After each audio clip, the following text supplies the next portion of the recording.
Hello and welcome to this video. This video is going to be called My 10 Favourite Male Singers. Ladies first. We've done the female singers. I thought we should do the ladies first. And now we're going to do my favourite male singers. Okay? A little bit of an explanation of how I've done this. When I put the word favourite, these are basically the singers that I like. You know, there's a whole ton of singers out there, but these are my favourite singers. And they really are my favourite singers. But another parameter that I really take into account is influence and innovation. You know, singers that have changed the face of music in some way. That's a really strong parameter. And another one is vocal skill, technical skill. You know, I didn't want to put a Bob Dylan on, one of the most important singers of the 20th century, but I think, you know, it's not what we class as a sort of great technical singer. So those would be the three parameters I've used to come up with this list: influence and greatness, my personal taste, and technical skill. Right. So, and also popularity. You know, if a singer's sold millions and millions of records, especially with a singer, there's something about them that's important. And another thing, you know, when I just done the video on the female singers, the thing that comes out that's very important is charisma. You know, charisma, appeal. You know, it's incredible when you look at certain singers that how they're able to get away with such weird things and do such progressive things with songs if they have the charisma. Right, so I'm going to start off, and this sort of goes in, it's a sort of historical order, and it sort of tells a story, I think. So, shall we just start? I'm going to start with the greatest singer of the 20th century. This guy happens to be the greatest musician of the 20th century. This is the most important musician of the 20th century, and anyone who watches this channel will know who that is. It is, of course, the incredible Louis Armstrong, born in 1900, died in 1971. And within that time scale came along and pretty much invented popular music, pretty much invented jazz, pretty much redefined blues, pretty much redefined recorded music and commercial music. Absolutely incredible. My favourite video on my channel, the one that I'm most proud of, is my video on Louis Armstrong. Nobody's watched it. 300 views. Right? What's wrong with you all? You know, go and listen to Louis. Louis is the greatest of them all. When I put Louis Armstrong on this, you should have all gone, oh my God, Andy's done a video on Louis Armstrong, but nobody's interested because this is the guy, you know, with the big smile and the handkerchief, and he, you know, mugging to the camera. What's he mean, Louis Armstrong? He's like a he's like a personality. It's like a film star. He's not. Is he really that great? This is the thing with Louis. Louis' charisma is great as well. So great that he actually appeared in films. You could go and watch him singing with Bing Crosby in High Society. You know, he appears in the Glenn Miller Story. This is where I first came across Louis, was watching those films. And I was shocked and stunned by him. I love jazz. Jazz goes into my system. When I hear it, when I hear the things that jazz innovated, they're the things I love about music. You know, jazz comes in and it innovates three things, and I've said it over and over again, and I'm going to tell you right now, just in case you haven't heard me say what they are. It innovates an individual voice, an individual sound. It's not a predictable sound like opera classical music. It's an individual sound. It's the sound of the singer. And jazz musicians had to negotiate how you sing a composed song in your own voice. And the guy that did that was Louis Armstrong. It uses improvisation. And with improvisation, we're talking about not just making new melodies up, but also using sounds, you know, guttural noises, whoops, hollers, all that. And of course, you know, jazz singers swing. Now, you want to know where that all comes from? It all comes from Louis Armstrong. He's the daddy. He's the guy that comes out in the 1920s and takes all his influences. He takes the virtuoso improvising approach of, say, Sidney Bechet. He takes the strength of sound of King Oliver and going back to Buddy Bolden from New Orleans. He takes that sound. He takes the guttural sounds and noises that have been developed in New Orleans jazz that we hear the original Dixieland jazz band using. They didn't innovate them, but he takes that use of abstract sound, farmyard sounds, he puts all that in, right? He bundles that all up, but the thing he does is he takes it and he arranges it.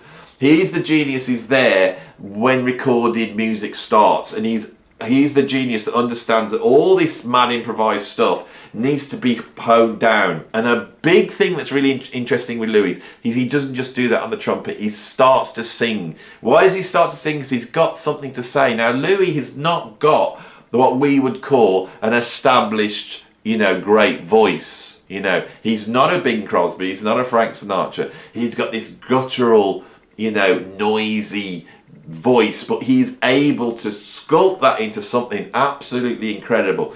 And I think his singing, as much of his trumpet playing, influences every instrument on the planet. Drummers start to play like Louis singing and Louis trumpet playing. Clarinet players start to play like Louis playing. The phrasing and the sound all comes from Louis. His influence on popular music is incredible. Singers that then emerge in the big band era, I'm thinking to people like Bing Crosby and Frank Sinatra, they are totally coming out of Louis Armstrong in their vocal approach. As the sort of blues thing comes in and country music comes in, rock and roll is basically a sort of a fusion of the blues, rhythm and blues, bits of gospel, but made country and jazz.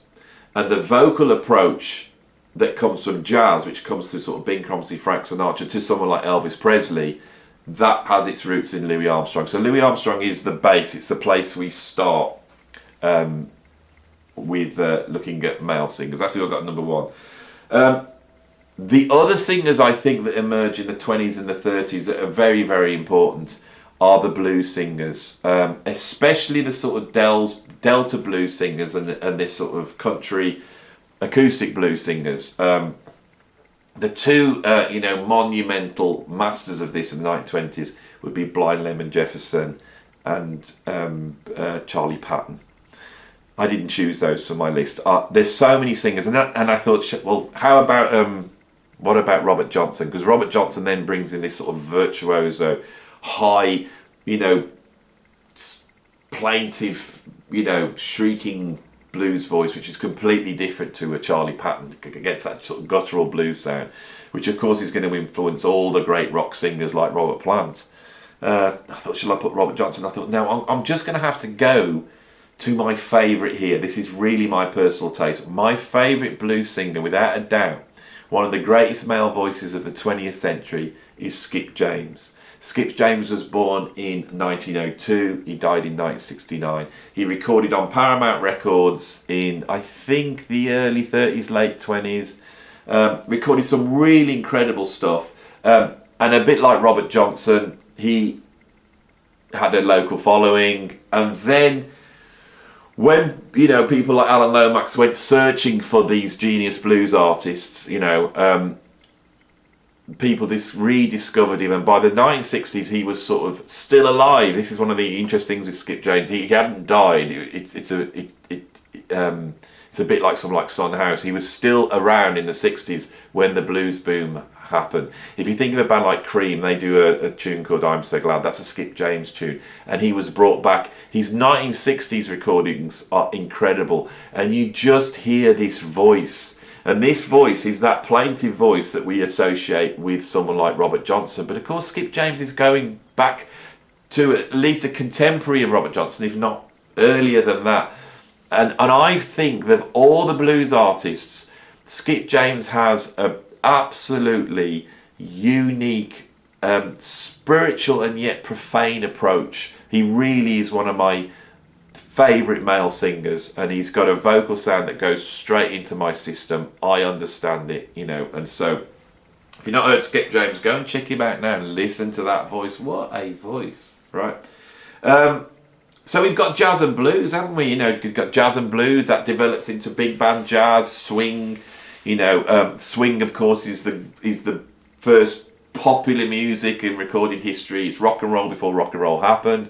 It produces singers like I said, Ella Fitzgerald, Billie Holiday, Bing Crosby, Tony Bennett, Frank Sinatra, all these incredible singers, that we could choose. And I knew I needed to choose one. And actually, there's something really interesting that happens, is that in the 40s, when the war starts, big band jazz, for a whole variety of reasons, shrinks. And we get the development, all the sort of technical developments that we've had in big band jazz get pulled down into small group settings. And one of the first successful small groups in the 40s to sell records was Nat King Cole, his trio. Nat King Cole is a virtuoso jazz pianist. Now there's all sort of apocryphal stories of how he, I think there's this story that where somebody shouted in a club, for him to sing a song, and he just started singing, and he wasn't really a singer before that. But and I think that's pretty close to the truth. Nat King Cole was a pianist. He's one of those musicians where someone said, well, can you sing? And then he starts singing. Once he starts singing, he has hit records, and we see him move from being a very serious jazz pianist to one of the great popular music artists of the 20th century. And that bridge between jazz and popular music, I think, is really personified by Nat King Cole. And Nat King Cole has the most incredible voice. Nat King Cole was the first black artist signed to Capitol Records.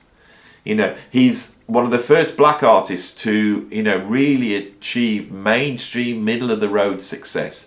And when I say middle-of-the-road success, never once in his career did he compromise that. When he was making out-and-out popular albums, he was also making jazz albums all the way through. This is a singer that appeared in films. He had mainstream cultural influence, but he's also a great jazz musician. His approach has a huge influence on a singer we're talking about in a minute, which is Ray Charles. Ray Charles basically models himself in the early days on Nat King Cole. So Nat King Cole's importance is absolutely, it's seismic in terms of popular music. When I researched a little bit into him, because of his mainstream sort of success, he got criticised, I think, for not standing up as the civil rights movement came in, and this is not the case. I think I need to set this straight. Is that he did react to this. He did march on and he did protest. I think he's a very, very important musician in the history of the development of civil rights through the arts and through music. It's just he's there so early on. He's right there in the 1940s, and he becomes a mainstream, black popular artist. There's not that many. Maybe Sammy Davis Jr. later on in the 50s. I don't know. His voice is absolutely beautiful. When I did my 10 favourite songs, of course, Nature Boy was in there. And what an incredible performance, but also songs like Unforgettable. Absolutely beautiful, an absolutely beautiful voice that I absolutely love. So that's who I've got at number 3. All right. So we've now laid the groundwork for rock and roll. Rock and roll comes in the 1950s. It's basically rhythm and blues. It's a bringing down of sort of the big band rhythm section, the rocking rhythm section of Count Basie. You bring that down, and then you throw in a dollop of country music, a little bit of a pinch of gospel music, and you have rock and roll, right? Those rock and roll singers are stooped in jazz and blues singers, right? Stooped, is that the right word? Sometimes when you do these videos, you're talking and you think, am I making any sense? And I just had that moment.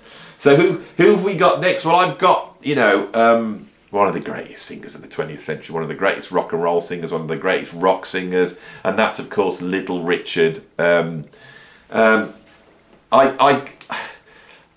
could have gone for Elvis Presley here. On another video where I think I looked at the sort of 10 greatest artists of all time, I put Elvis in there. And, of course, Elvis is so important in terms of as artists and charisma. There is very few, popular artists that has more charisma than Elvis Presley. But Little Richard is like the inverse of Elvis Presley. My God, what charisma. But it's a charisma that's born out of half sort of Baptist preacher and half sort of homosexual gay icon. You put those two things together and we have Little Richard, and it's then suffused with its sort of surreal bonkerness, you know. I first came across Little Richard, believe it or not, as a youngster, being a big Jimi Hendrix fan, and I bought an album that had all his early recordings on, and Hendrix had played with Little Richard. That was the first time I heard Little Richard. Around about that time, they had the film Jimmy. They showed that on the television, and they had an interview with Little Richard on there, and Little Richard was just so bonkers that I was just drawn to this guy, and I went out and bought those records. And that the voice, then when you put those records on, that sounds like a siren, it sounds like a sort of foghorn, it sounds like a chainsaw, but it's also dripping with the blues. You know, when you hear him shout, "Good golly, Miss Molly," that is such an iconic moment in popular music, in rock music, in vocals. You know, the Beatles want to be Little Richard, and they're not. You know, they're screaming and shouting as best they can, you know, to try and sound like Little Richard. They can't do it. Nobody can do it, you know. John Bonham, when he's playing in Led Zeppelin, he's channeling Little Richard. God, this guy is just so important in the history of rock music, and such an incredible singer. But going back to that Jimmy film, go and check out. He is absolutely bonkers, and I just love it, you know. You've just got to be put in the dipper and poured back on the world. That's the bit of wisdom we get from that, and it still stays with me to this day. If I carry on, I'm going to go weird. You know, I have the ability on these videos to go strange, and I'm trying to keep on the straight and narrow, but now I'm thinking of Little Richard. And I'm thinking of his big boot. You know, his big boot when he saw Jimi Hendrix for the third time, and his toe shot out of his boot. You can see on my videos, I've got a little bit of that there. Watching those interviews with Little Richard as a kid, they're there. I can feel the madness coming out. I can feel it bubbling away. It's there. You can access it anytime. Whoa, good guy, Miss Molly. Shall we move on? Calm it down, Andy. Little Richard. That's why I didn't mention him. We've got to move away from Little Richard. Who are we going to move away to? Ray Charles. My God, what a voice. What a singer. There he is, I mentioned him before. Massive Nat King Cole fan. Brilliant pianist, jazz pianist. Right? He's grown up with the blues, he's grown up with jazz, he's grown up with gospel. And there he is, he's got a deal, and he's actually sounds like Nat King Cole. He's going down that route, the record company's going that. And then he has this one idea. I wonder if I can take gospel and I can turn it into, you know, pop music. Can I take a gospel tune and change the lyrics to "I've Got a Woman"? You know, think about it. This is a shock. In 1954, he's doing this before rock and roll's even emerged. God, Ray Charles, what a man. He's invented soul and funk and rhythm and blues and rock music before rock and roll's even, you know, "I Got a Woman," one of the most important songs of the 20th century. I should have put it on my list of top 10 songs. This is stupid to do these lists. "I Got a Woman," way over town, that's good for me. Have you now, Ray? That's very nice to know, you know. But to sing those lyrics and to tell us all about this woman that's doing him some good on the other side of town in a gospel style, this is the thing. This is profane. It's the spiritual and the profane. It's something that comes from Afro-American music. It's a great innovation. But he doesn't stop there, does he? You know, he straightens out the big beat. He brings in the funk. He does albums of country music, and he takes country music and turns it into rhythm and back into rhythm and blues. Ray Charles is one of the great artists of the 20th century, an architect, and possibly the inventor of soul. You think? You know, I'm gonna carry on now. Let's move on. If he's the father of soul, is Ray Charles the father of soul? Then who's the godfather of soul? It's James Brown. You know, and James Brown, another one of the most important musicians of the 20th century. I've got a few stories I'm going to tell about James Brown. How do we cover James Brown in this? You know, I've just got stuck here. I'm gonna have to reconvene. I'm not too sure where to start. But look, it's Little Richard. He's made me go wrong. He's brought the madness in, and I'm lost. And then I got to James Brown, and I go, say something about James Brown. When you get to an artist that's this important, there's only all he could do is tell stories. The first story I'm going to tell you is about the great soul singer Solomon Burke. Now, Solomon Burke is another incredible singer, and he's not on my list. But Solomon Burke got the label as the king of soul. James Brown doesn't like this because he's had to satisfy with the godfather of soul. But I think the godfather, anyone who's watched The Godfather, we know that James Brown is much closer to the godfather of soul than he is the king of soul. But he books Solomon Burke onto a gig, right? And Solomon Burke turns up and sound checks and all that. And then when he's about to go on, I think, if I've got the story right, and I'm sure I'll be corrected because I didn't plan to say this. This is why I'm not too sure of how true this story is, but I'm still going to tell it, and you can go and research it up. This is how my channel works. You know, I pull these things out from the depths of my brain, and but I'm pretty sure this story is true. I think he got his minders to hold Solomon Burke down. And then he stole his crown because of Solomon Burke. I mean, when we're saying he's the king of soul, he had a crown. He's literally got a crown. And James Brown had only booked Solomon so he could put the crown on and dance around on stage, you know, trying to usurp Solomon as the king of soul. But of course, he never was able to do that. He was the godfather, right? But if he was a king of something, he's the king of funk.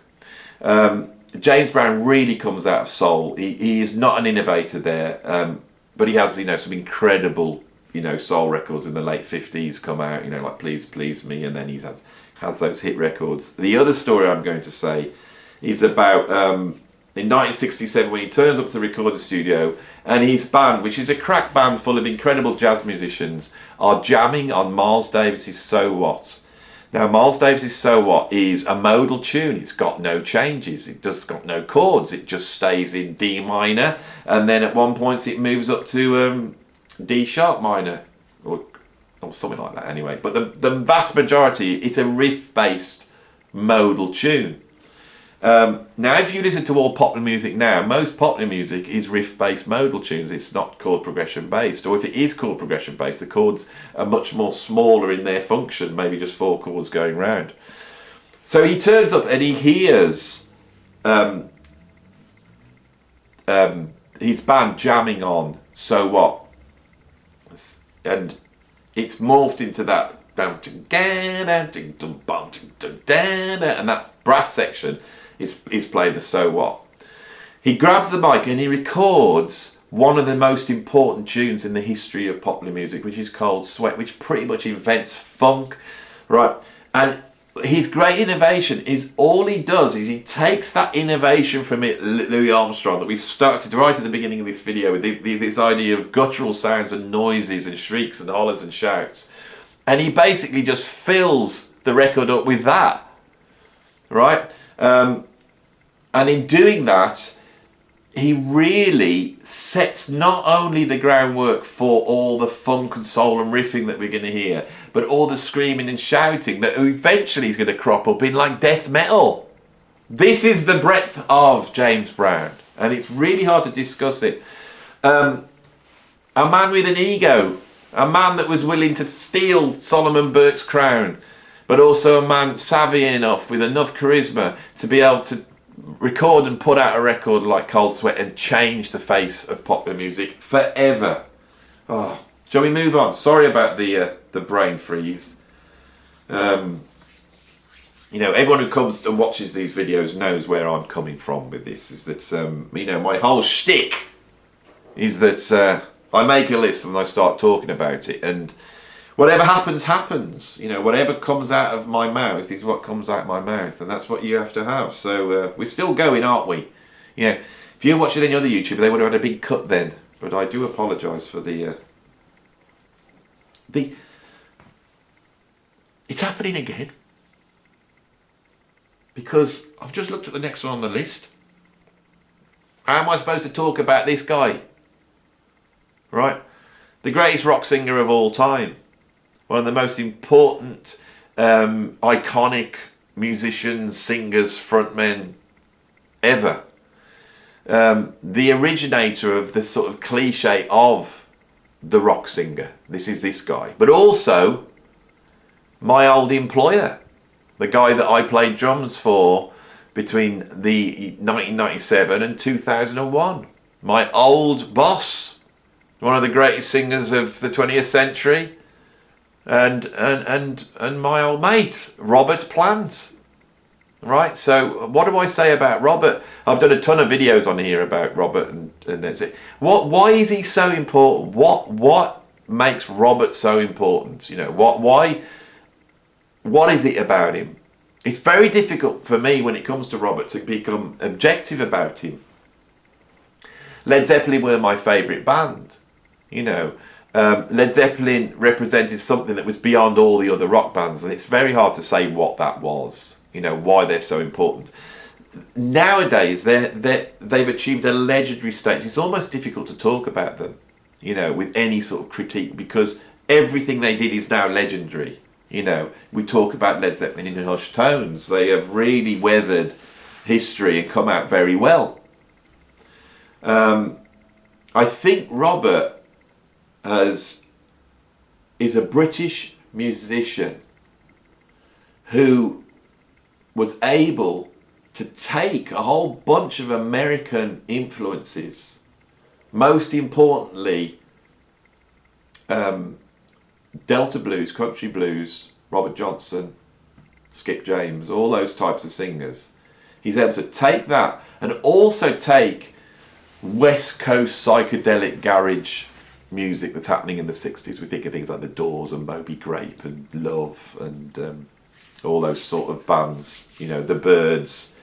He's able to wrap all those things together in a vocal style which is also pulling on singers like James Brown and soul singers. All that's in there.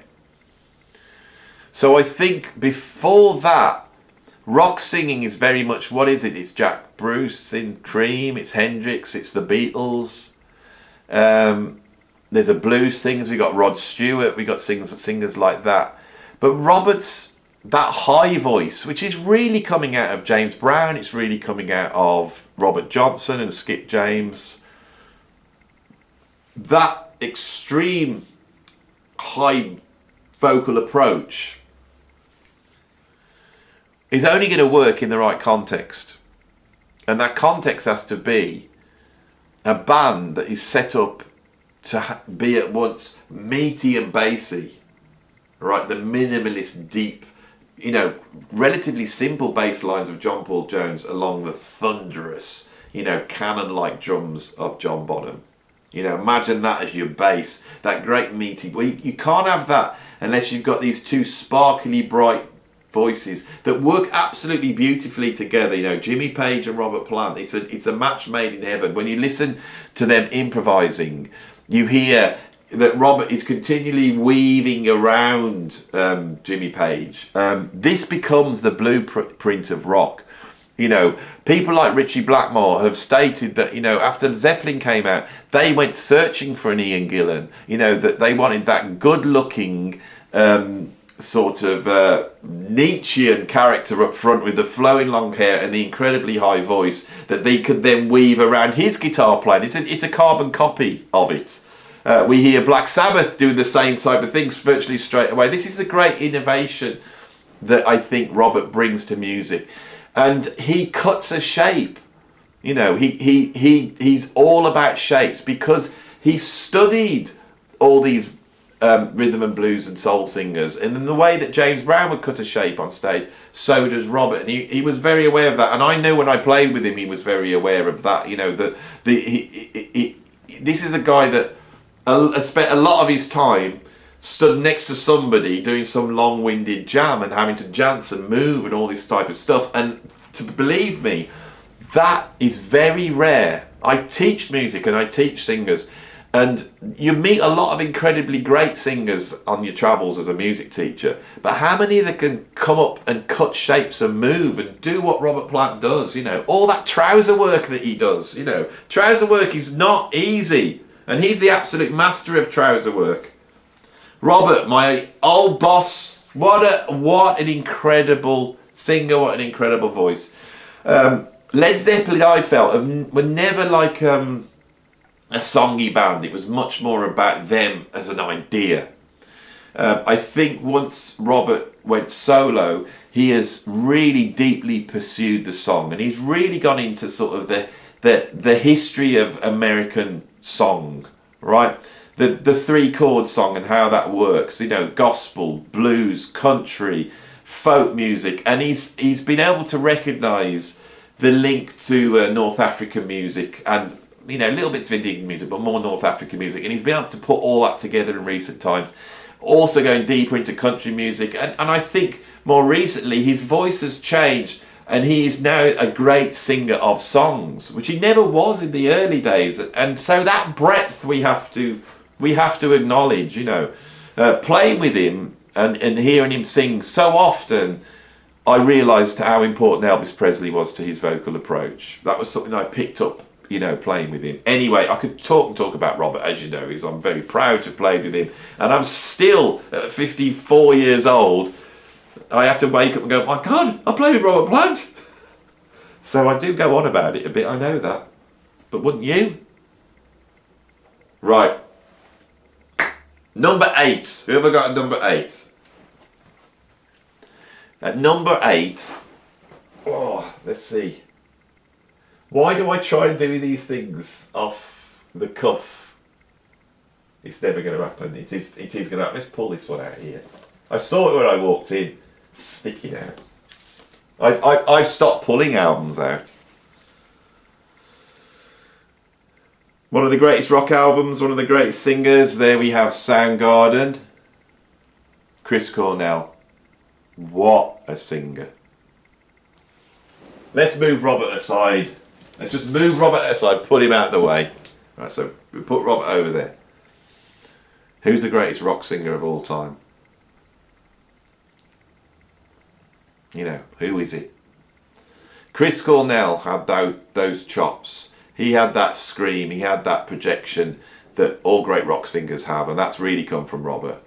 But Chris Cornell's got he's got the blues, and there's a melancholy in what he does. He's done it over and over again as well. He really is so important in the history of rock music. Soundgarden come in and really sort of put rock back on its tracks after it's gone down that whole sort of LA hair metal, Guns N' Roses, Poison, Kiss thing. The grunge bands really come on and put it back on their tracks. And as although Nirvana is so important culturally, musically, I think the greatest of them all is Soundgarden. And they're just so sophisticated. You know, Chris Cornell made my 10 greatest songs with Black Hole Sun. But he's also an incredible, as a solo artist, you know, incredible, you know, deeper acoustic approach. He's done so much stuff. He's Temple of the Dog, Audio Slave, you know, even working with people like Timbaland making pop records. An incredible musician that just pushed the envelope, an incredible singer. I talk with this, it's difficult to talk about Chris Cornell because I'm a big fan. My wife is the biggest Chris Cornell fan. A few years ago, she was working with a charity, and she was trying to get a snare drum signed, you know, so that she could, you know, get a snare drum signed, get it sold off for charity. And we've got a snare drum. It still hasn't. This project still hasn't finished. We're still working on it. And we've got so many drummers. Like Chad Smith signed it, Mike Portnoy signed it, and my wife actually emailed through Facebook, sent a message to Matt Cameron from Soundgarden when they reformed and said, you know, can you know, any chance you can sign the drum? You're a drummer that I really like, playing my favourite band. And he messaged back, and to cut a long story short, I actually went down my wife and met met up with the guys from Soundgarden, backstage just before going on play, except for Chris. Chris wouldn't come down. Of course, Chris Cornell was a very shy man. He dealt with sort of sociophobia, agoraphobia. There was a lot going on with him. He had fought his demons and had seemingly beaten them. And so after going down and meeting the guys in Soundgarden, and then for a few months later, literally a few months later, to then hear, it was my friend Deck Burke, the ex-guitarist and singer of Frost, my old band, he messaged me, huge Chris Cornell fan. So many of us are. I said, have you just heard? He's died, he's killed himself. This is an incredibly sad thing. I've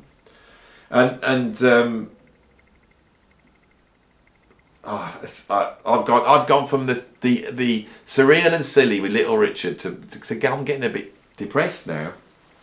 And at number 8, I'm now going to move on to Jeff Buckley. Another tragedy. Oh my God. Now I can't even speak properly. Do you know who got me into Jeff Buckley? It was Robert Plant. I'd never heard him. When I started playing in with Robert's band and first started working with Robert, I actually formed the band with Robert in 1999 called Private Brian. But before then, we jammed and played together. We were doing a few little gigs. And I can remember Robert saying, I want to do something like this. And he pulled out Jeff Buckley's first album and played me some of the tracks off that. And I was floored. Like, who the hell's this? And Robert was going, it's Jeff Buckley. And he'd met Jeff Buckley and he talked to him. And Jeff Buckley had told him what a huge Zeppelin fan he was. But that was my introduction. By that point, Jeff had already accidentally drowned in 97. He emerged with that incredible debut album, one of the greatest debut albums ever made. And it's just an incredible achievement. It's, I think, the high point of that post-grunge renaissance period we have in the 90s. In terms of rock music, Jeff Buckley is the pinnacle of that.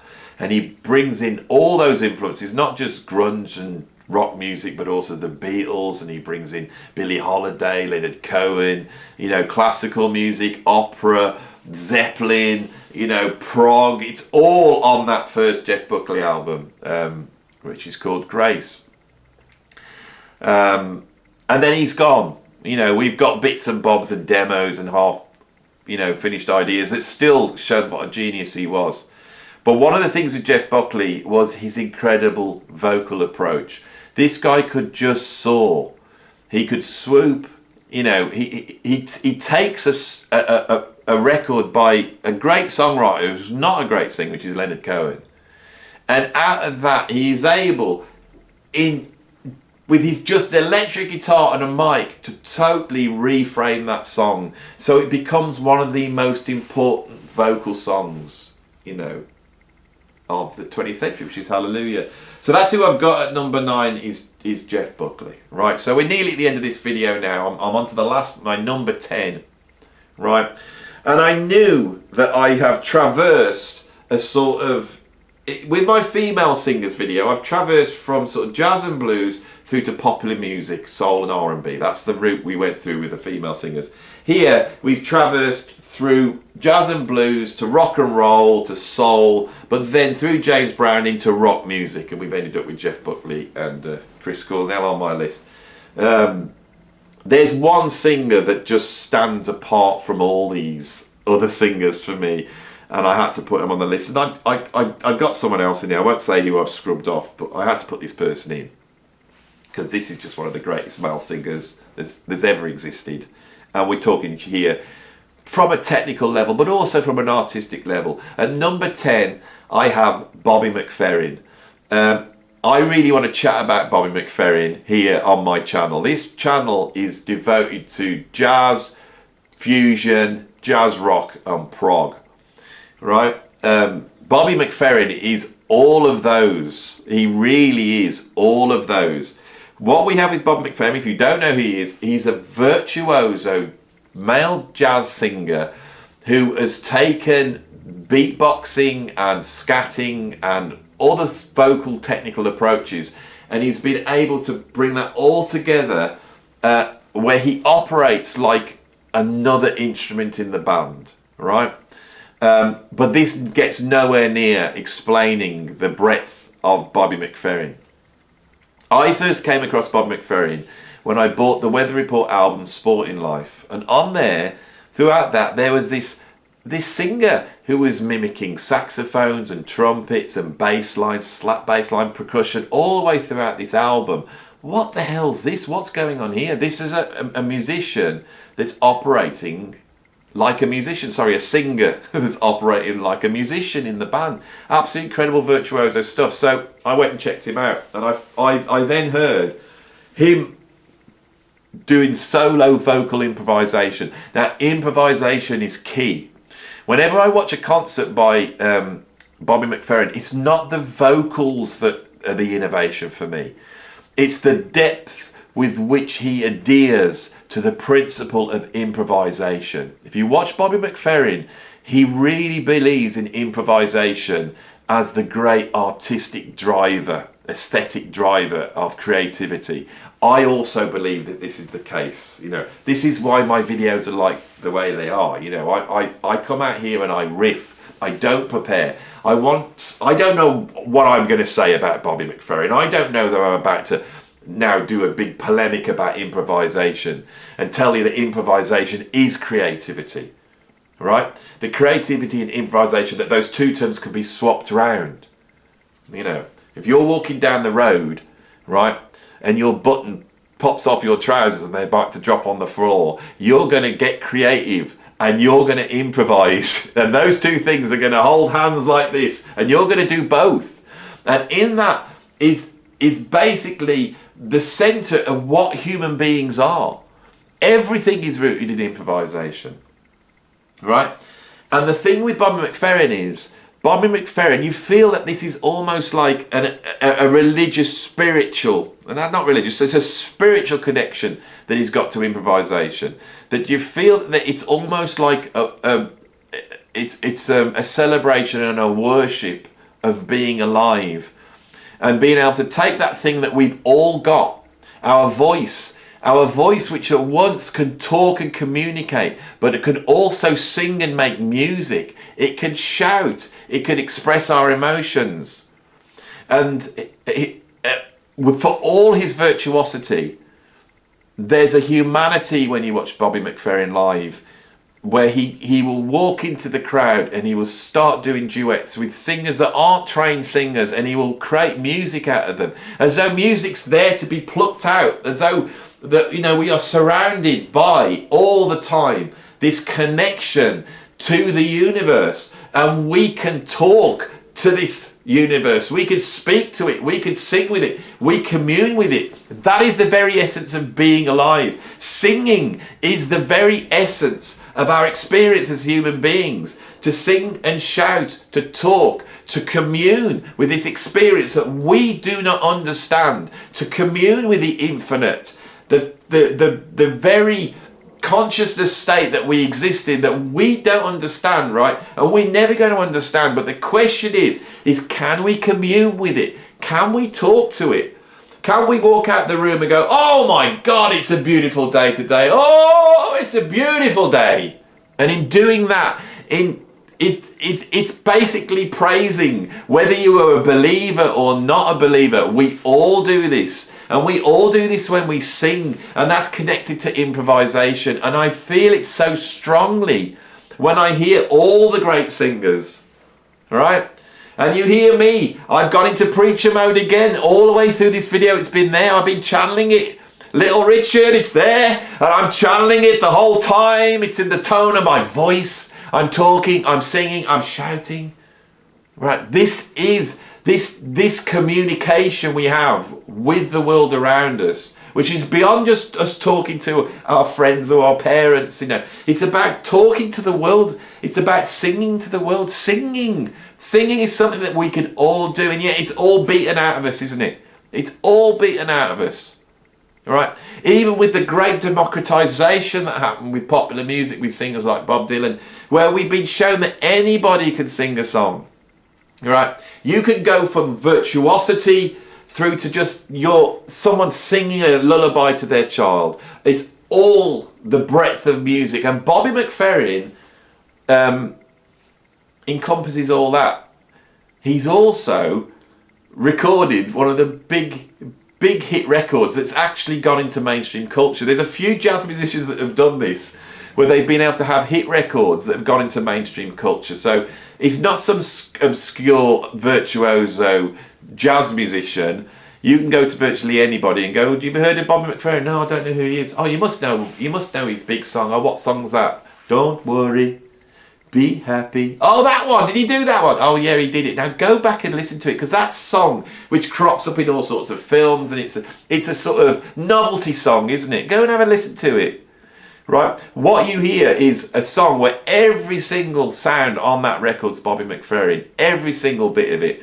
All the different voices, from the that sound, and all the brass sections, and then his main vocal. Every vocal is in all these different ranges, has got a different sound. He channels different sounds, different approaches, different personalities, right, on a record which is just dripping with the very positivity, the spiritual connection that I've been talking about, that I feel in his music. He won't sing that song, and I think it's anymore, and I think it's because it's been used politically, it's been used for causes. It's the greatness of that song that, what a message. Don't worry, be happy. I hope on this video, whilst you've been watching this, that just for the last 3/4 of an hour, you didn't worry about anything, and I hope you're a little bit happier, because that's all we can do, isn't it, is spread that. And the simplest way to do that is to step out of your door and take a big deep breath and look at the sky, look at the infinite, and go, "Thank you for being alive." God, I have done, well, look, I've sung and I've shouted, I've hollered, I've done my best on this video to try and explain to you what singing is and why we do it. I've tried my best. I hope you've appreciated it. I didn't expect to it. I don't want to sing in front of people. I find it embarrassing. We all do. But we all need to do it. We've all got a voice, because we're all alive, and we've all got a right to be here. You know that. You've got a right to be here. I've got a right to be here. They've got a right to be here. We've all got a right to be here. Right? Don't hide yourself away. Get out there. Commune with nature. Talk to it. Go and talk to the trees. Go and talk to the sky. All right? See if it answers back. God, this has been a weird video, hasn't it? Oh, I feel I've reached an emotional climax now. An emotional one.